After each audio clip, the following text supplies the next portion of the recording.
Hi, I'm Jeremy Shea, the producer of Gavel, Alaska. It's Thursday, March 6th, and it's day 45 of the legislative session. We're halfway through. Yay! Here's what we plan to cover on Friday, March 7th on Gavel, Alaska.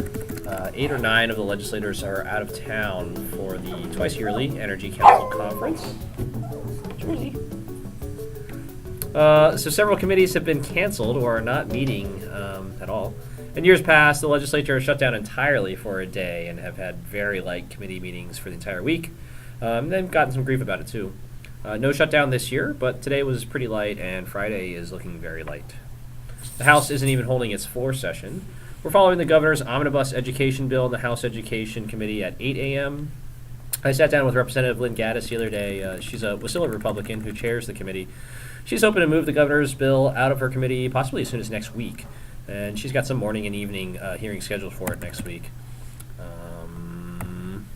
Senate Finance was canceled. House Finance was canceled. At 10 a.m., the Senate goes into session on the floor. They've only got one bill on their plate, SB 110, by Senator Fred Dyson. He's a Republican from Eagle River.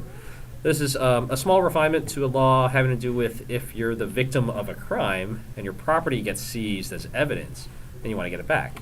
So in 2012, Senator Dyson had a bill passed that created a process for crime victims to ask law enforcement agencies to give them back their stuff, other than suing.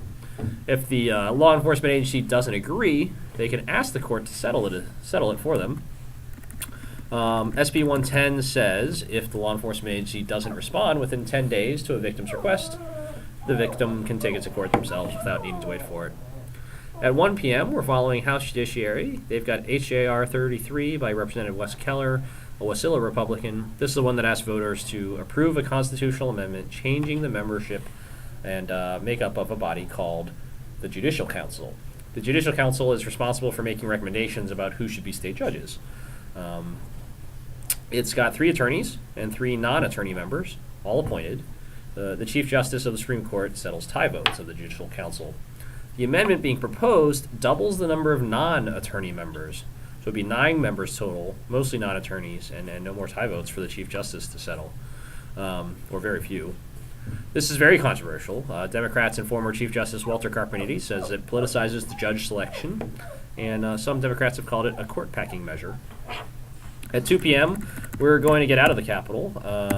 We are covering an informational meeting the State Division of Retirement and Benefits is holding for state retirees, and it has to do with proposed changes to their benefits. I'm not sure if we're going to be able to get a live feed out of there or not, but we'll give it a try.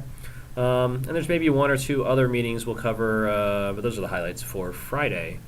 Also, if you're in Juneau and you want to be part of a studio audience, we're shooting another episode of Forum at 360 tomorrow, Friday. Lisa Fu's hosting. She'll be talking with 3 high school students from Yemen, Gaza, and Bahrain who are studying abroad in Alaska this year. They're shooting at 5:30. I don't know if the webcam picks that up, but Jersey apparently is not a fan of Forum at 360. Shooting at 5:30, so come on down if you're interested in that. If you're not in Juneau, we'll be live streaming it at 360north.org, and it'll be on TV at 8 p.m. Okay, thanks for watching. Thanks for joining me, Jersey.